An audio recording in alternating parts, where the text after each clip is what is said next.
I thought I was in for a peaceful shopping trip when I went to buy maternity clothes, but I ended up in a heated argument with a woman who accused me of faking my pregnancy. As tensions rose and other shoppers looked on, I found myself trapped in a situation that I didn't know how to escape. Here's how it all went down. I was browsing through maternity clothes in a small clothing store, enjoying the chance to finally indulge in some retail therapy after a long week at work. The store was quiet, with only a few other customers browsing the racks. I was lost in thought, trying to decide between two different dresses, when I heard a voice behind me. "You know, you don't look pregnant at all. You're just trying to get attention, aren't you?" I turned around, confused and a little bit annoyed. Standing behind me was a middle-aged woman with short, spiky hair and a sour expression on her face. She was wearing a bright pink tracksuit and clutching a handful of hangers, as if she was in a hurry. "Excuse me," I said, trying to keep my tone polite. "I can tell you're faking it," the woman continued, ignoring my question. "You're probably just trying to get free stuff." I blinked in disbelief. Was this woman serious? I looked down at my baby bump, which was clearly visible under my loose-fitting shirt. "I'm not faking anything," I said firmly. "I'm pregnant, and I don't appreciate your rude comments." The woman snorted and rolled her eyes. "Sure you are.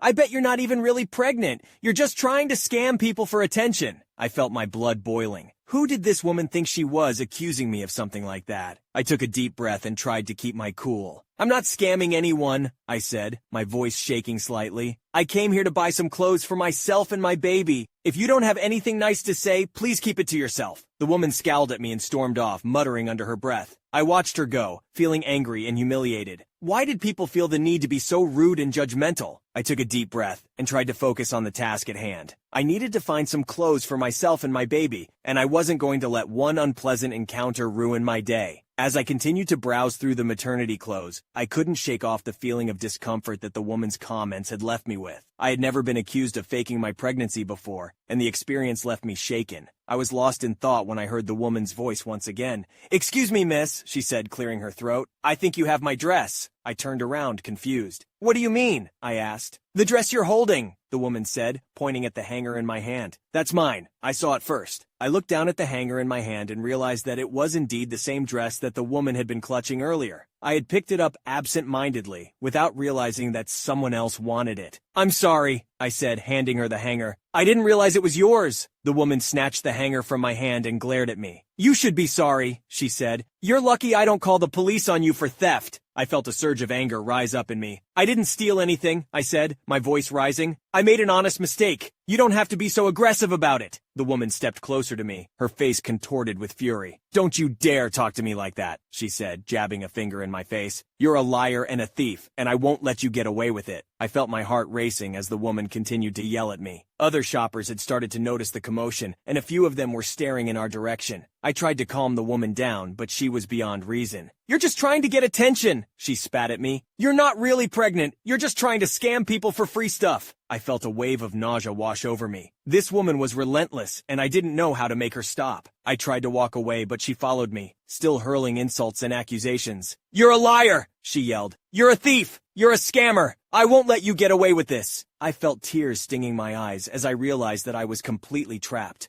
I didn't know how to get away from this woman, and I didn't know how to make her stop. I tried to reason with her, but she was too far gone. "You're making a scene," I said, my voice shaking. "Please, stop. I didn't do anything wrong." The woman just laughed. "You're the one making a scene," she said. "You're the one who's lying and stealing and scamming. I won't let you get away with it." I couldn't take it anymore. This woman, this Karen, had been hounding me for what felt like hours, accusing me of faking my pregnancy and stealing her dress. I had tried to reason with her, to explain that I was pregnant and that I hadn't taken her dress, but she wouldn't listen. She just kept hurling insults and accusations, getting more and more aggressive with each passing moment. I took a deep breath and tried to remain calm, even as Karen continued to hurl insults at me. I knew that I needed to find a way to defuse the situation before it got any worse. I tried to reason with her, using the facts to prove my innocence. "Karen, please listen to me," I said, my voice shaking slightly. "I didn't steal your dress. I picked it up by mistake, and I'm sorry for that, but I didn't take it with the intention of stealing." Karen just laughed. "You're a liar," she said. "You're a thief. You're a scammer. I won't let you get away with it." I took another deep breath and tried to remain calm. "Please stop," I said. "I'm not a thief or a scammer. I'm just a pregnant woman who wants to buy some clothes for myself and my baby. Can we please just put this behind us and move on?" Karen looked at me for a long moment, her expression unreadable. Finally, she let out a deep sigh. "Fine," she said. "I'll let it go." but you need to be more careful in the future, and you need to learn how to control that temper of yours. I felt a surge of anger rise up in me, but I pushed it down. I didn't want to start another argument. Instead, I just nodded my head and walked away, feeling relieved that the situation was over. As I headed towards the checkout counter, I couldn't help but feel a sense of sadness and disappointment. I had come to this store looking for a peaceful shopping experience, but instead I had been confronted with hostility and aggression. It was a reminder that sometimes, no matter how hard we try to avoid conflict, it can still find us. But at the same time, I felt a sense of pride and strength. I had stood up for myself, even in the face of Karen's relentless accusations, and in the end, I had managed to defuse the situation without resorting to anger or violence. As I paid for my purchases and headed towards the door, I felt a sense of relief wash over me. The Karen encounter had been a difficult and challenging experience, but I had come out on top, and for that, I was proud.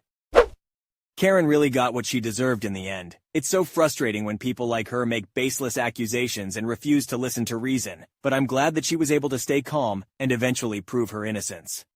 This has nothing to do with me personally. A close friend of mine, who we'll call Jake, asked me to write his story here as he is not very good with words and doesn't know how to express his feelings well. He has autism, which was not diagnosed until he was an adult, and moved out of his mother's place and went no contact. His mother, whom I'll call Wacky Wanda, WW for short, has always treated Jake like a baby, from the time he was born until he went no contact with her. He told me that as far back as he can remember, she would make him wear bibs at the dinner table and always hand feed him. She claimed it was because he was a special child that needed extra help. His father, Frank, would always criticize W for this, saying that he would never grow up if she kept babying him. She would get angry and tell him that he was being ridiculous and that she loved her baby boy so much. Way too much if you ask me. Jake began to believe that he was developmentally challenged because of her. W would show up at his school and throw a fit when the teachers wouldn't pull Jake out of class to see her. He began to deal with bullying from other kids who would call him a mama's boy and tease him about wanting his mommy all of the time. As Jake got older, he started fighting back against the bullying. Eventually, he started yelling at his W whenever she would show up and tell her to go home and to leave him alone. This never went over well, and he tells me she would sit alone in her room and pout, crying about how he had hurt her feelings. He would always apologize, and she would coo at him and pinch his cheeks and say that she couldn't stay mad at him because he was her baby boy and he was all she had in life. Completely forgetting she had a husband, by the way. So manipulative. Once Jake was a teenager, he started acting out and becoming more independent from WW.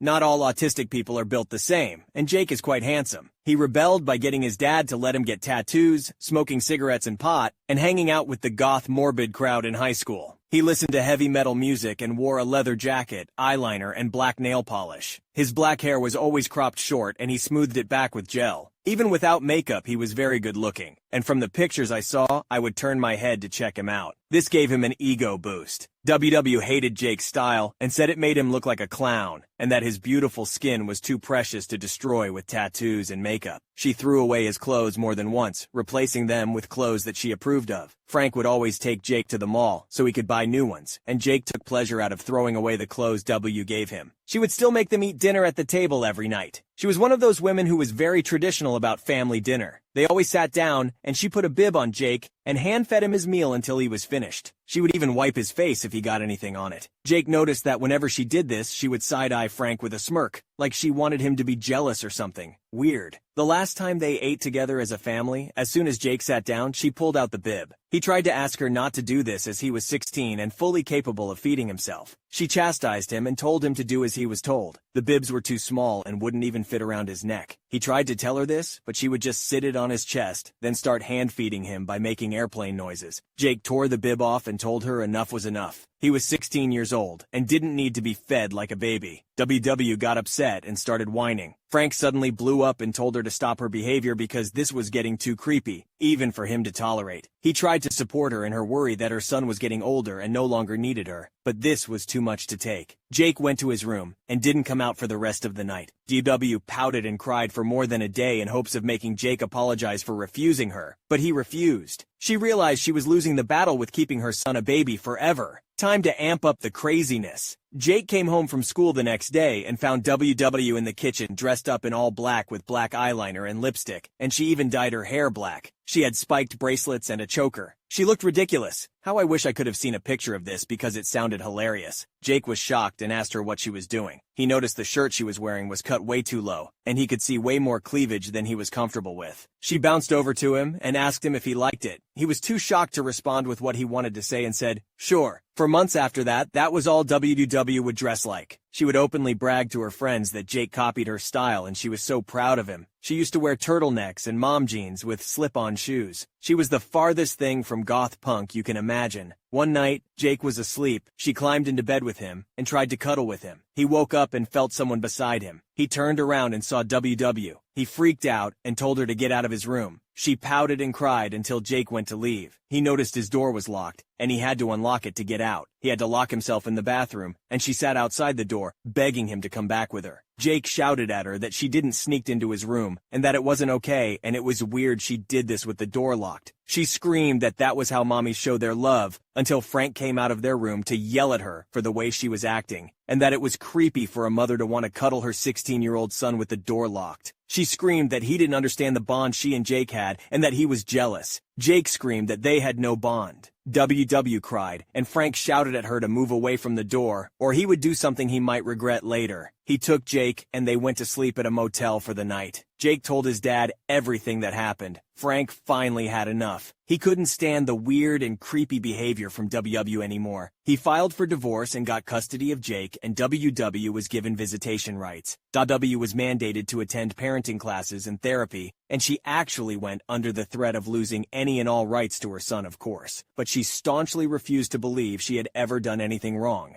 Jake dreaded visitation, but as he was still a minor, he had no choice in the matter. He would go and make sure to lock his door to prevent her from coming in. She did give him space when he was at her house, for a while. When Jake was 17, his dad paid for him to enroll in driver's education and got him a car. This went over poorly because WW got upset when Jake pulled up to her house in a brand new car. She lost it and called Frank to yell at him about how he was endangering her baby boy. He hung up on her. Things got worse once Jake started seeing a girl at school. She was a pretty blonde girl that dressed in similar fashion to Jake. When WW found out, she went insane. Jake was in his room sleeping, and WW picked the lock. What Jake told me next made my heart drop. She climbed into bed with him in a thin nightgown. He woke up and freaked out. He ran away from the house and drove back to his dad's in tears, and they called the police. WW got arrested and imprisoned for 11 years. Jake became severely depressed, and his dad put him into therapy, and he got better over time, but he still struggles with everything his mother had done to him. Jake was formally diagnosed with autism, and he is on medication that keeps him functional. He's one of the bartenders at my club, and we're really close friends. He's best friends with my boyfriend Kyle. Jake has a girlfriend who is one of the sweetest women I've ever met. Jake and I have a connection because we both have experienced this from relatives, and we both are stronger for having gone through that. Things got worse once Jake started seeing a girl at school. She was a pretty blonde girl that dressed in similar fashion to Jake. When WW found out, she went insane. Jake was in his room sleeping, and WW picked the lock. What Jake told me next made my heart drop. She climbed into bed with him in a thin nightgown. He woke up and freaked out. He ran away from the house and drove back to his dad's in tears, and they called the police. WW got arrested and imprisoned for 11 years. Jake became severely depressed, and his dad put him into therapy. He got better over time, but he still struggles with everything his mother had done to him. Jake was formally diagnosed with autism and is on medication that keeps him functional. He is one of the bartenders at my club, and we are close friends. He is best friends with my boyfriend Kyle. Jake has a girlfriend who is one of the sweetest women I have ever met. Jake and I have a connection because we both have experienced similar situations with relatives, and we are both stronger for having gone through it.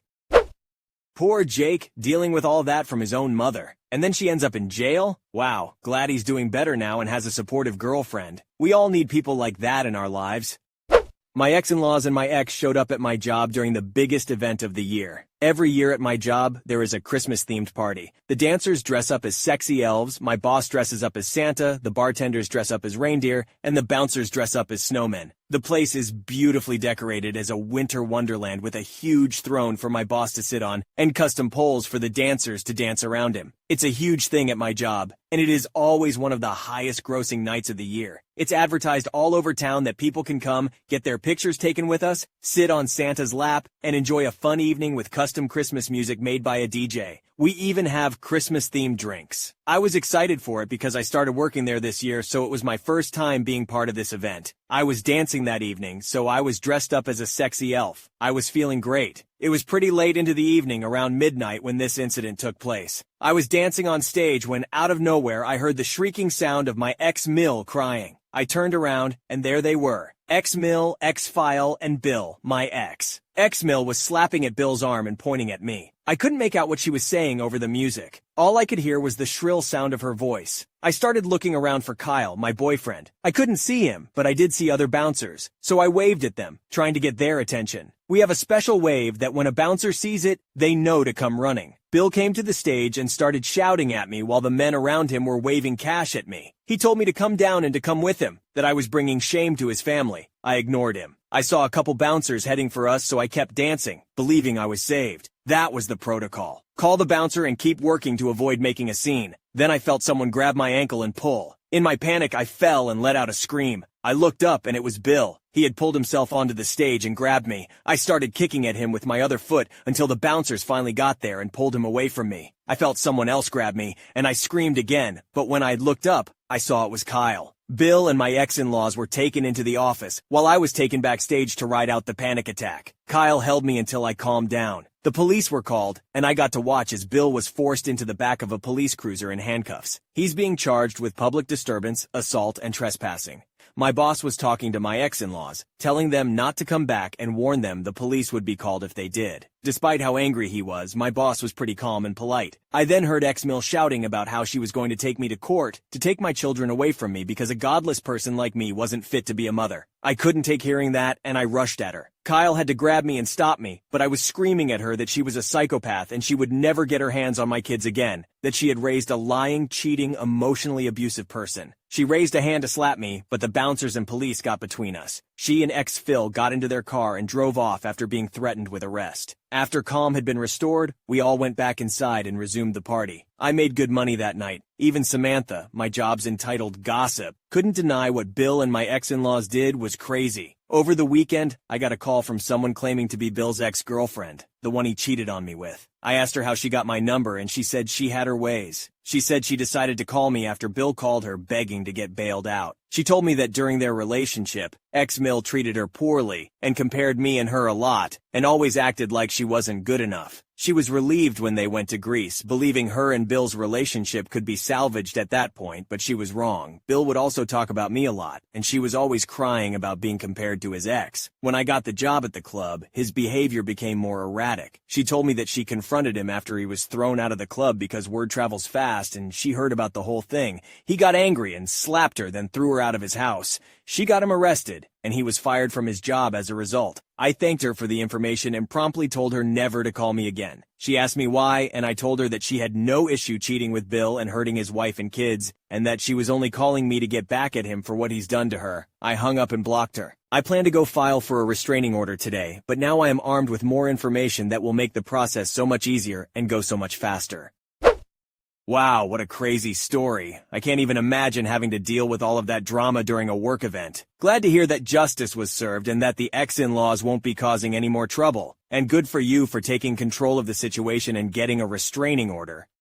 So, for a bit of context, I live on the East Coast of the United States. I moved into a complex with a homeowners association, HOA. In exchange for paying the HOA fees, we receive many benefits, such as free parking, free use of the pool and gym, and other perks. There are too many individual stories to include in one post, so I'll focus on the story that involves my family. My parents went to the pool for the first time a few weeks after moving in. Before they even set their things down, a woman approached them. We had no idea what we were in for. The first thing she said to them was, "Are you owners or renters?" My dad asked her to clarify. They introduced themselves to each other, but the interaction left a bad taste in our mouths. What makes her stand out among everyone else is her accent. I won't disclose her country of origin, but I will say that she wasn't born in America, and her disputes with people can be somewhat funny to watch due to her thick accent. Eventually, we became friends with her and she was very nice to us. But one day, she didn't show up to the pool. This was odd because if the pool was open, she was there, and she was always on time. Other neighbors told us that she was going to get scanned because she had some sort of growth in her thyroid. She came back, and things went downhill from there. After making friends with multiple families in the complex, my dad and I started doing handyman work for them. We did work for one older couple, and they loved it so much that word got out, and now we do work for many people in our complex. Eventually, we started doing work for our immigrant neighbor. My dad and her husband negotiated what we were going to do for them, and they came up with a plan and a price. When we arrived, they made us do a lot more work than we bargained for. It not only tired us out, but it also made us work for an additional 2 hours that we didn't agree to. My dad asked if they could pay us a little more for the extra work, and Karen left and asked her husband to deal with my dad. A massive argument ensued, and eventually, my dad and I just left. Her husband told her that he had threatened him, which he did not do at all. Trust me, I was there with him. She called my dad and they had a huge fight on the phone and they cut ties. Around the same time, I started making friends of my own. A boy similar to my age and his younger sister came up to me and we started talking. Eventually, the parents all started talking and we all became friends. The only problem is that they are really close with Karen. One day at the pool, she went on a rant and started saying really nasty things to my parents. She was sitting at the table with the mother of my new friends and she heard the whole thing. That day, we found out that she has anxiety because my mom went to the bathroom after the fight and saw her in the ladies' room crying. She came out and apologized on Karen's behalf. We are still friends with them to this day, but it can get complicated hanging out because they are always with her. Karen says all the negative stuff she wants about us to them. They all just shrug it off and tell her not to talk like that. Since I hang out with my friends a lot, my friend who is similar in age to me, and who I see the most, made my mom a card for her birthday. Unbeknownst to me, he put change in the card. My mom opened the card and gave him back the money saying, "Go buy yourself ice cream." We came back and his mom and Karen were talking. Karen had the absolute nerve to say that my mom was rude for not accepting his money. This upset my friend's mom, and she made Karen apologize. They showed up at our house to do so. The only problem was that I didn't tell my parents what she said, so they were in for a rude awakening when they found out the hard way. My dad was angry, and my mom was really upset. We went over to my friend's house a month later to celebrate his birthday, and both parties had a talk about that incident as civilly as possible. Eventually, they moved out of the complex and into another one. We are all still friends, and they talk to Karen still. They even come as her guests to use our pool. They want to invite us, but Karen always tells them no and goes on her usual tirade. She's still a problem in the place to this day, yelling at anybody she crosses paths with. She can't go one pool day without snapping at somebody. Even my friend's parents tell her to stop as they fear she could get herself knocked out, or worse. In my state, that's a very likely possibility.